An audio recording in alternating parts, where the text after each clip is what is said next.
Megjithëse se do të pyesja sot, edhe do thosha që kush ka dëshirë të ndryshojë shpirtërisht? Mendoj që të gjithë e kemi këtë dëshirë të ndryshuar nga aty ku jemi në atë që duam të bëjmë. Tani disa nga ne duam që ndryshimi të vijë pa bërë gjë. E di si duam ne duam të jemi dembelë edhe të pasur. Duam të jemi të pasur, po duam të jemi dembelë. Edhe tani nuk ndodh, zakonisht nuk ndodh. Sa është e mundur që ti jesh i pasur edhe dembelë, nëse prindrit i ke patur të pasur edhe të kanë lënë pasurinë. Ose nëse merresh me gjëra të paligjshme, edhe pse rrezikon shumë, nuk mund të jesh dembelë edhe i pasur. Po në atë që Bibla na thotë, edhe që jeta na tregon, është që nëse duam të ndryshojmë, duhet edhe të veprojmë ndryshe. Nuk mund të ecim në të njëjtë rrugë edhe të kërkojmë rezultate të ndryshme. Duhet të ndryshuar rruga. Tani, këto temat e këtij muaji kanë të bëjnë me këtë, që si ne të krishterë të ndryshojmë. Javën e kaluar, pam këtë që si ne të krishterë duhet të jetojmë me urtësi dhe vëmshuri, duhet të largohemi nga idhujtaria, po gjithashtu si të veprojmë, që nëse jeta jonë, mënyra si jetojmë, si veprojmë, për skandal, për një besimtar ose për një tjetër, po duhet të ndryshojmë, edhe pse duhet ndryshuar, po edhe për hir që nuk mos bëhemi skandal. Tani, kur shkojmë tek kapitulli 9, shohim këtë, që si të jetojmë një jetë që në qendër ka Gjullin. Do si të bëjmë gjëra të ndryshme për shkak se besojmë në Gjullin. Tani kur flasim për ato për të ndryshuar, gjëra për të ndryshuar, vetëm dua të them këtë, që kur jemi besimtarë, ka disa gjëra që ndodhin tek ne. Edhe duhet të dimë këto që pastaj të shohim apo ecim në këtë rrugë apo nuk po ecim. Edhe Bibla na thotë këtë, që kur i besojmë Jezusit, mëkatet tona janë të falura. Kur i besojmë Jezusit, do mëkatet tona janë të falura. Po gjithashtu Bibla na thotë këtë që Perëndia na jep jetë të përjetshme kur i besojmë Jezusit me zemrën tonë dhe pranojmë atë si Zotin edhe shpëtimtarin tonë. Po gjithashtu na thotë që tashmë jemi bijë edhe bija të Perëndisë. Po gjithashtu na thotë që Perëndia jeton me ne. Edhe tjetra është kjo që na thotë që ne transformohemi çdo ditë kur shpirti i shenjtë brenda banon tek ne. Edhe është 2 Korintasve 5:17 na thotë shumë. Kështu, kush bashkohet me Krishtin, bëhet një krijesë e re. Gjërat e vjetra shkuan, dhe ja, të gjitha gjërat u bënë të reja. Tani, pasazhi që do shohim sot në kapitullin 9, në fakt, Pali flet më shumë për të drejtat e tij, për shkak të asoj që ai ishte si apostull.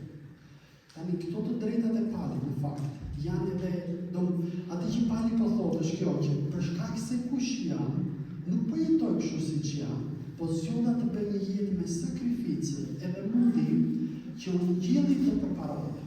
Kështu që pyetja për ne sot është kjo, që a ka kur e shohim jetën tonë, jo kur na shohim të tjerët, po kur e shohim në jetën tonë, a ka një pengesë që s'po na lejon ne të rritemi shpirtërisht, ose apo vendosim ne ndonjë pengesë për të ndaluar të tjerit për të ardhur në besim.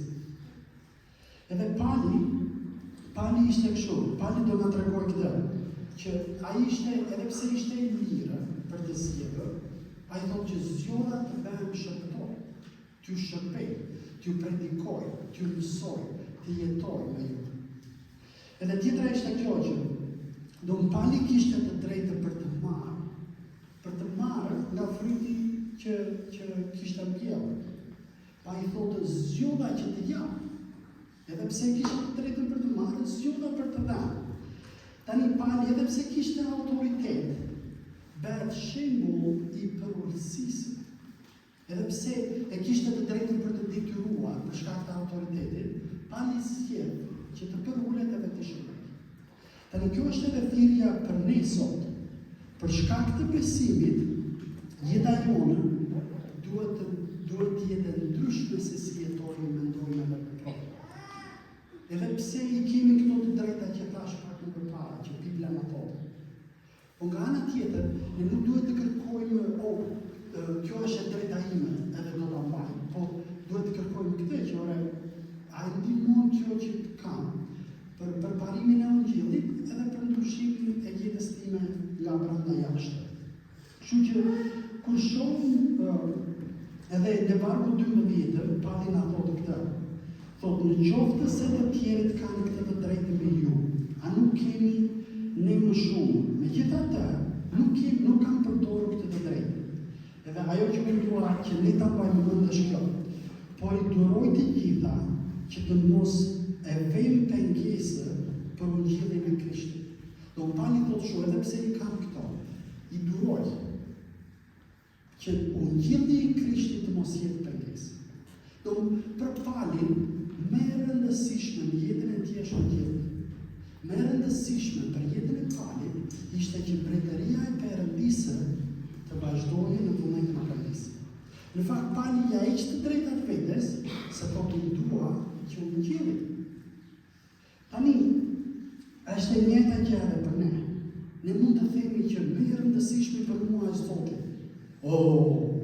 Unë Zotin e kam të parë. Po kur e shohim në rëndësinë e përditshmërisë, nuk shohim Zotin.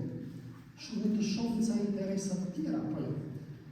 Tani Pali, si e kuptojmë ne kush është më e rëndësishme në jetën tonë, është çfarë bëjmë, si veprojmë, si jetojmë, çfarë mendojmë, edhe si sillemi me të tjerë. Se ne pastaj vemi tek ajo që thash në fillim, që ne duam të bëhemi të pasur, po duam të rrim të mirë. Kështu që në krishtërinë, si e tregojmë që Zotin e duam, duke jetuar, duke vepruar, duke menduar, duke shërbyer. Kështu që ndoshta pyetja që kam për reflektim është kjo, që si po jeton. A ka një përputhje të asoj që unë mendoj me Zotin me të jetuarin e jetës time?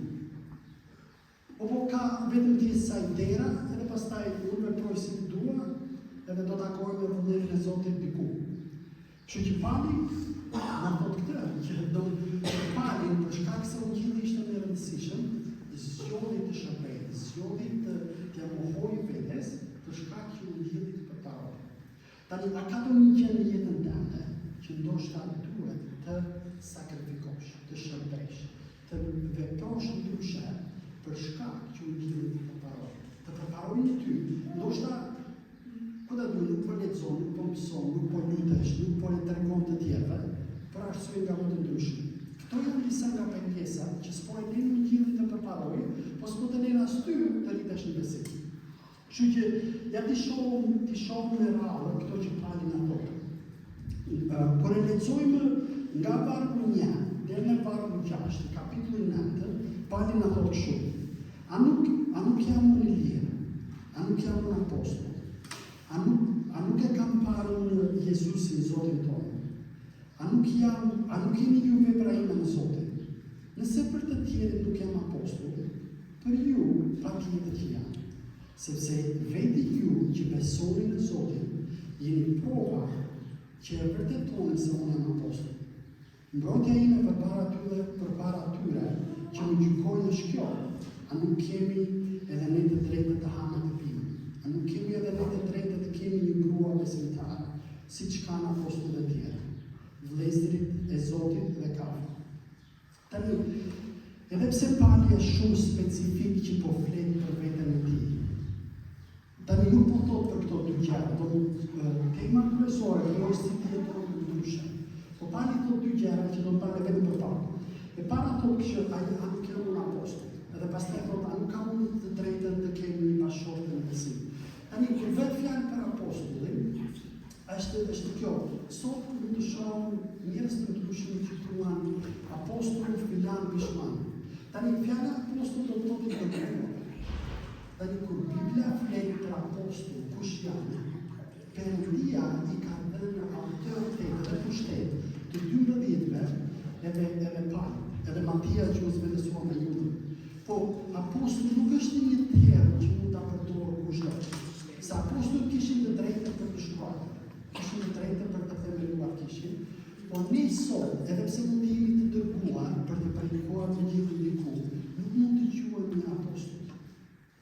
Tani edhe pse një nga kuptimet e fjalës apostull është të dërguar, po zakonisht në ata që unë njoh, kur njerëzit përdoren apostull, këtë titullin apostulli Filan Pishmani, zakonisht ose duan të japin vetes diçka që nuk e kanë, ose e keq përdorin për atë kuptimin që kjo fjalë ka. Edhe tani ne si kishë nuk besojmë që dikush është apostull në këtë kuptim siç janë të apostull. Kështu që nëse se dëgjoni që ne do ta vëmë atë apostull të kësaj mënyrë, largoni nga ai, se nuk është atë. Kështu që tjetra është kjo.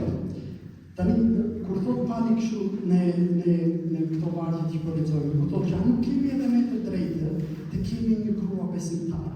Pali po thot për këtë që nuk kemi edhe me të drejtë që për ata që ishin të martuar, edhe gruaja të ishte në shërbesë, edhe kisha të jepte financa që Pali të shërbente si familje. Pali për veten e tij nuk po flet në fakt, se Pali me sa dinë nuk ka qenë i martuar. Po pastaj thot, vlezërit e Zotit edhe Kefa. Por ajo që Pali po thotë është kjo, që është mundur që të jemi në shërbesë, edhe kisha të krishterë të japin suport që do të jemi bashkë në këtë shërbesë. Po tani nga ana tjetër thotë edhe këtë, kur Pali thotë një grua besimtare, tani është ne e themi, do ta themi që nëse je I Krishtit, duhet të qëndrosh me të krishterët kur bëhet fjalë për martesë. Martesa nuk është vetëm bashkim fizik, martesa është edhe bashkim shpirtëror. Edhe Pali më thotë kështu në Korintasve duke se thotë, në lidhje me martesën. Pali thotë në Korintasve, mos u vini në të njëjtën zgjedhje të ndryshme me jo besimtarë. Sepse çfarë ka drejtësia me pavësinë. Edhe pastaj Pali në mësimet e tij që bën në të tjera ose në Bibël, kjo është ajo që Bibla thotë. Që një besimtar duhet të martohet me një besimtar, një besimtar duhet të martohet me një besimtar. Nëse do të bësh punë e Zotit, kjo është mënyra për ta bërë punë e Zotit. Me që edhe Pali nuk ka folur, edhe po flas kaq, edhe po vazhdoj me këtë. Kur shohim nga vargu 1 dhe nga vargu 6, shohim këtë, që ishin këto të drejtat e Palit, legjitime, edhe po flet për veten e tij, për ato që për shkak se kush është, I takojnë. Tani kur shkojmë tek vargu 7 edhe në 15, shohim këto të tjera. Beta lexojmë me që e ke. Thotë, kush shkon në luftë me shpenzimet e tij? Kush është ai që mbjell breshtin edhe nuk shijon frutin e tij? Po kush është ai pari që nuk shijon nga qumshi I tufës të tij? Kur tani në fshat, unë kam qenë vetëm bariu I 3 lopëve që prindrit kanë parë. Po ishin disa pariu të tjerë, edhe u bën një thashë them, që ore lopët nuk po na japin shumë qumshi. Edhe pretendimi ishte që bariu I fshatit po ante nga qumshi lopëve të fshatit. Kështu që është e mundur, mirë. Gjatë e pjanë në vërshë. Tani, në teta, mos po I them këto si njeri, a nuk thotë kështu edhe ligji. Në ligjin e Mojsiut shkruajnë, mos e lidh gojën kaut që shinë, mos shqetësohet për gjërat, mos shqetësohet për qartë këtu perëndia, apo flet për ne, për qepi, jo për qartë. Apo flet për ne, sigurisht që për ne është shkruajtur, sepse ai që liron dhe ai që shih duhet të bëjë punën dhe shpresa se do të marrë pjesën e tyre.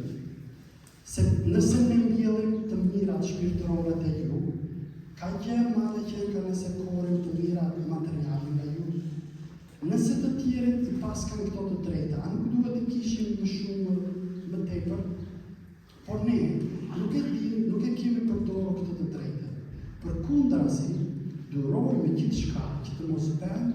betejse për Ungjillin e Krishtit.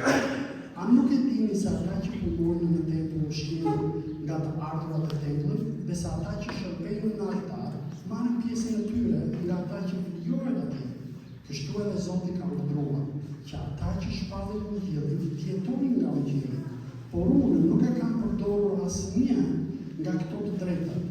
Këta nuk e shkruajta që të veproni kështu edhe me mua. Më mirë,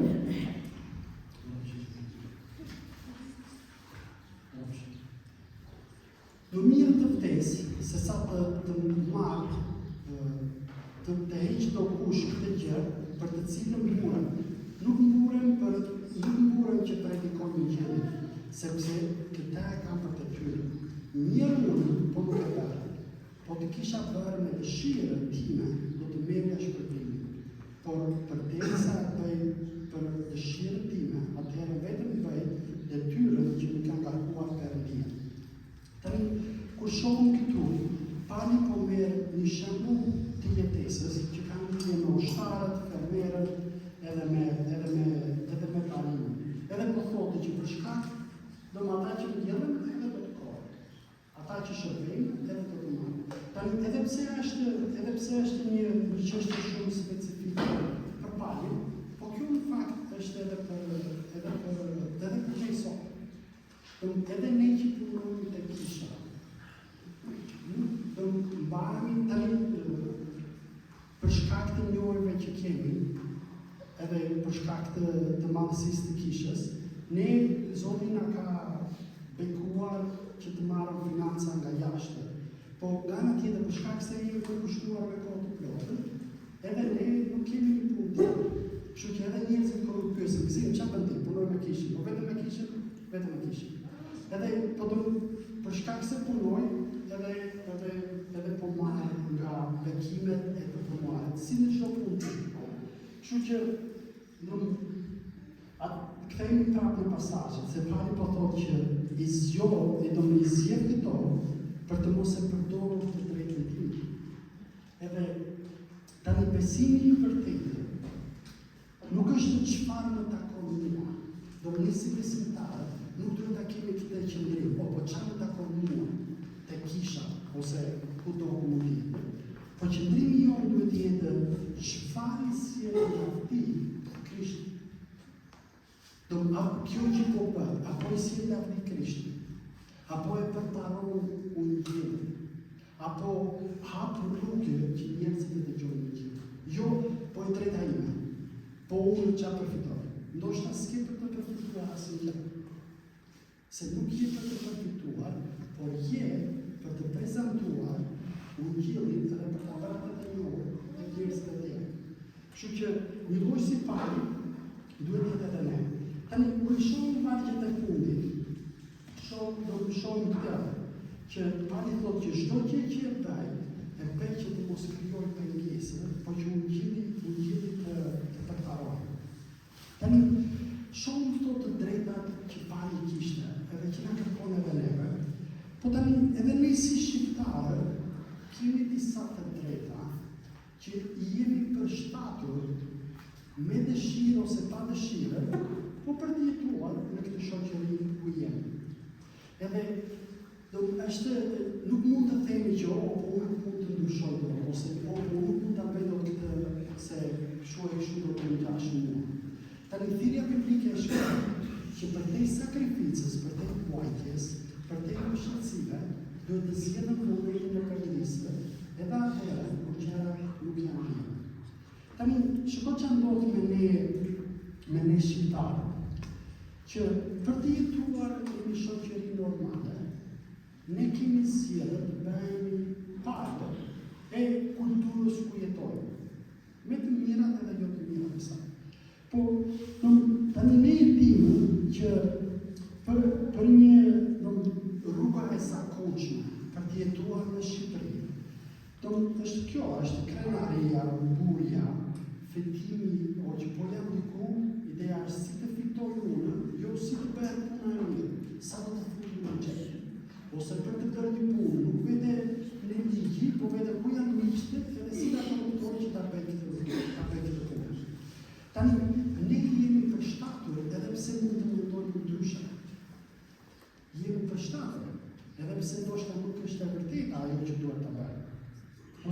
është kjo. Do për të patur sukses, është të duhet të komprometosh në këto fjalë. Tjetra është kjo, që ne njerëzit sfidohemi për traditat edhe kulturën që kemi. Për te aso që duam në produktuar. E po jemi përshtatur për te sakrificës edhe dalë për te aso të shijave tonë. Tani në qofë se pari thot këtë që, por unë kam këto të drejta, por zgjodha të bëjnë diçka tjetër, tani ne si besimtarë nuk duhet të mundohemi të përshtatemi me kulturën ose me diçka që është e papërmishme, për te vështirësinë që mund të ndodhe ose që mund të kemi. Do në fakti se është zakon të korruptosh, të korruptohesh, të mos punosh me integritet, të bësh gjëra të tjera, që nuk na thret ne të bashkohemi me atë që nuk është permisuar. Do në qoftë se na duhet të vuajmë, në qoftë se na duhet të sakrifikojmë, në qoftë se duhet të mohojmë të drejtën tonë, po këto janë disa nga mënyra që duhet ta bëjmë. Për shkak që u gjillet në përpara. Nuk po them që të marrësh një pozicion më të mirë, nuk po them që të përfitosh më shumë, po them këtë, që pyetja jonë është kjo, jo çfarë të marr, po si e ndihmon kjo që po bëj në ungjill, në përparimin e ungjillit, në të rriturin shpirtërisht. Se në qoftë se ajo që po bëj, nuk po të ndihmon ty të rritesh shpirtërisht, nuk po ndihmon të tjerit të dëgjojnë për ungjillin, po ndoshta kjo është momenti të reflektosh, të mendosh, të thuash me çfarë po bëj. Ose pse po e bëj këtë që po bëj. E di do njerë kjo ka të bëj me këtë. Kur jam një kështu, zjemi do njerë me janë, do njerë, zjemi kështu se do njerë, do njerë është fjallë. Edhe pas 5 minutave, se kemi marrë vesh për qa do zjemi. Debatojnë. Pas 5 minutave, ose 10 minutave, se kemi marrë vesh, ose qa po bëjmë? Ti nuk e ti, Unë janë e ti, unë nuk e ti. Pas 10 minutave nuk e marrë vesh, pse u futme në këto? Tani, do shtë të ndërojnë me këta. Kjo jeta mund të në këtë shpërë në punë ku jemi, edhe kemi gjetur këtë rratë lakë. Po dhe në pyetja për ne është kjo që po bëj, apo më ndihmon ta njohëzoj kjo që po bëj, shumë mënyra se si po jetoj, apo ndihmon komshiu të dëgjojë për ungjillin. Jo vetëm do ta bëj, po jo do ta bësh çfarë do bësh. Dhe pyetja që kam për ne sot është kjo, mënyra se si po jetoj. Apo më ndihmon mua të rritem shpirtërisht. Mënyra se si po mendoj dhe po veproj, apo ndihmon ungjillin të përparoj. Tani nëse përgjigjja është jo për të dyja. E kupton, s'po të ndihmon ty të rritesh shpirtërisht, je duke parë televizor të ditën, duke pirë kafe, duke bërë punë të shtëpisë, e ke harruar Biblën, ke harruar të lutesh, vjen në kisha kur ke kohë, ose kur s'ka se ke për të bërë, nëse je ti ky ose kjo, ndoshta kjo është dita për të kënduar, për të kthyer, për të vepruar ndryshe. Tani për të ndryshuar disa zakone edhe disa tradita, ka nevojë për disa mohime, t'ja mohosh të drejtën të tjerës. Kështu që, kjo është ajo që po na thotë. Tani, si e bëjmë këta? Si e ja ndryshojmë të drejtën të tjerës? Si e bëjmë që të rritemi shpirtërisht? Po shko, nuk rritemi shpirtërisht, në qoftë se nuk e lexojmë dhe meditojmë Biblën. Në qoftë se ti mendon që do të vete vetëm në kishë edhe do të rritem shpirtërisht, po s'ke të bëjë. Për të qenë sinqert. Nuk ke të bëjë. E di si e duam Zotin me më shumë, po duke e qëndruar me Zotin më shumë. Si bëhem i shok me njëri tjetër, po duke pirë kafe, duke ndëjtur. Po është e pamundur. Është e pamundur që të rritemi shpirtërisht pa Biblën në punë. Pasuri, po dembejnë është e pamundur. Shtë paktën në mënyrën biblike, se në botë nuk jetë mundë, por në biblikisht nuk do të rrite shpirtërisht, nëse nuk lexon, nëse nuk mediton, nëse nuk lutesh për ato që Bibla thotë, nëse nuk adhuron. Tani, shko, unë dua të sfidoj kështu. Ndoshta kushtoj ju sot 10 minuta në ditë të lexosh Biblën. Për ty që nuk lexon, dëgjoje. Ka mënyra nga më të ndryshme se si e dëgjon. Edhe do të shikosh një rezultat pas 10 ditëve, një javë, do të shikosh se sa ti vetë mendja do të ndryshoj. Kështu që veri detyrë vete, se do ta lexoj Biblën, do ta lexoj Biblën çdo ditë. Edhe do lutem për ato që lexoj, ose me një letër edhe shkruaj, do të lutem për familjen, do të lutem për kishën, do të lutem për njerëzit, për komshinët, edhe shiko pastaj çfarë do të ndodhë me ty. E di si është Bibla, është si dielli, që kur vjen në diell çfarë ndodh? Me vitaminën D, edhe pse ti nuk e kupton, po ke filluar të nxjesh, për shkak se e ke ekspozuar veten ndaj një drite. Tani kjo është e vërtetë edhe me Biblën. Ndoshta s'ke për ta kuptuar muajin e parë, muajin e dytë, vitin e parë, ama në qoftë se e lejon veten tek Bibla, do të ajo pasqyra, do të shikosh ndryshimin. Se kjo është efekti që Bibla na jep. Duam të ndryshojmë, duam të sakrifikojmë, duam të jetojmë ndryshe, nuk mund ta bëjmë dot. Pa perëndimin edhe pa fjalën e Tij. Në qoftë se duam të rritemi shpirtërisht, po është e pamundur të rritemi shpirtërisht në qoftë se nuk shërbejmë. Edhe pse mund të jemi mirë me njohuri, ta kuptojmë Ungjillin, edhe të tregojmë të tjerëve, po në qoftë se nuk shërbejmë, do ta kemi si do ta kuptojmë. Pali thotë kështu që unë zgjova, edhe pse mund të kisha mbetur unë aty, po isha zgjova të shërbej. Pali thotë kështu që zgjova edhe të punoj, se Pali na tregon që ishte kështu bënte tenta Pali. E thoshte e di që unë kam të drejtën që ju të më suportoni, po Pali thotë jo, zgjova të punoj që mos jem pengesë këtu. Tani të dashur, në qoftë se nuk shërbejmë, do ta kemi të vështirë të kuptojmë këtë njohurinë apo e vëmë praktikë. Se mund të kemi njohurinë në mendje, po si e kuptojmë atë që është e drejtë apo jo, është kur punojmë, kur shërbejmë, kur bëjmë veten tonë të gatshëm për ato. Edhe tani ajo që ndërsa shkoja fundi të shkruaj. Kemi një shembull biblik të Palit, për atë që Pali ka bërë. Por mbi të gjitha kemi një shembull biblik për atë që Jezusi ka bërë. Jezusi e kishte të mundur të mos vinte këtu. Jezusi e kishte të mundur të vinte aty ku ishte, në fronin e Perëndisë. Po në ato të shumë, tek Hebrejnë 12, tek le ti mbajmë sytë te Jezusi, që është kreu i besimit tonë, dhe ai që e bën atë të përsosur.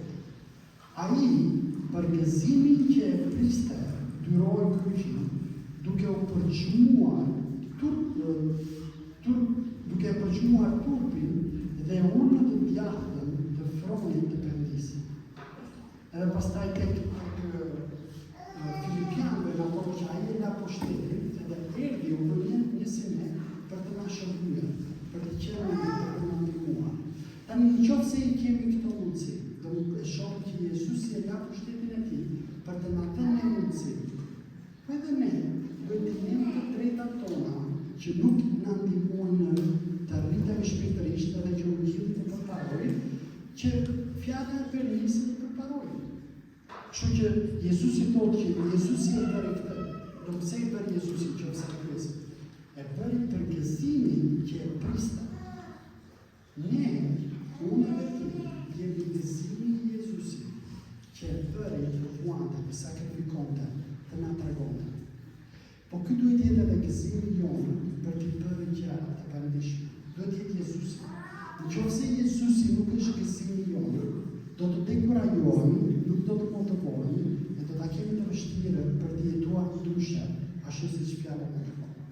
Nëse Jezusi nuk është qendra e gëzimit. Të tjera do t'jene vështire për të vazhduar. Si bëhet nëpërmjet Biblës, lutjes, të bashkësisë, të shërbyer, të ndarë. Le të lutemi. Zot, ne të falenderojmë për shembullin e Palit, që ai pohopi të drejtat e tij, që u gjilli të përparojë. Po gjithashtu t'jemi me njohës, o Jezus, që ti, për shkak të gëzimit, për shkak që ne të vini në prezencën tënde, ti durove vuajtjen e munde arbikun edhe tashmë jeton. U lutem Zot që shpirti i shenjtë do të na japë fuqi, do të na ndihmojë që ne o këndej, për shkak të gëzimit që kemi me ty, për shkak të marrëdhënies që kemi me ty, të jetojmë këtë jetë ndryshe për lavdinë tënde. Lutem që do të na fuqizosh, do na drejtosh edhe do na ndihmosh që u gjilli të përparojmë jetën tonë, që ne të rritemi shpirtërisht, por që edhe u gjilli të përparojmë